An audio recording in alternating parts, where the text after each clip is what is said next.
Hi friends, இன்னைக்கு வந்து கற்கண்டு பிரெட் அல்வா பண்ண போகிறோம். வீட்டில் நிறைய கற்கண்டு இருந்தது. சரின்னு பண்ணிவிட்டு நான் என்ன பண்ணேன், கற்கண்டு வந்து தண்ணியில் நல்லா கொதிக்க வச்சுட்டு அதுக்கப்புறம் வந்து பார்த்திங்கன்னா அதில் கொஞ்சம் கேசரி பவுடர் போட்டிருக்கேன், அதில் ஏலக்காவும் போட்டிருக்கேன்.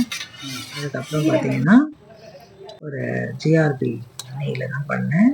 ப்ரெட்டை வந்து நல்லா வறுத்து என்ன பண்ணேன், நல்லா கிறிஸ்பியாக வறுக்கணும், நல்ல ப்ரௌன் கலரில்.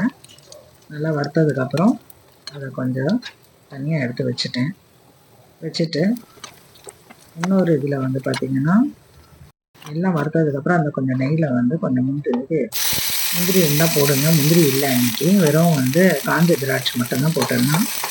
அதை வறுத்து அதுவும் வந்து அந்த கற்கண்டு பாகில் வந்து போட்டுட்டேன்.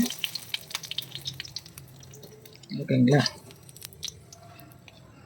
போட்டுட்டு அதுக்கப்புறம் வந்து இந்த ப்ரெட்டுங்க வந்து எல்லாத்தையும் வந்து அந்த பாகில் போட்டுட்டேன்.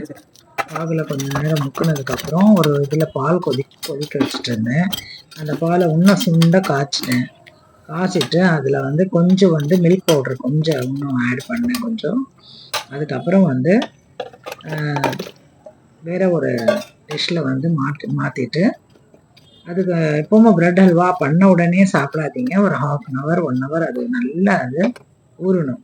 பால் பாருங்கள் நல்லா ரொம்ப வந்து திக்கானதுக்கப்புறம் போட்டேன். அது கொஞ்சம் நேரம் ஊறினதுக்கப்புறம் அவ்வளோ டேஸ்ட்டாக இருந்தது.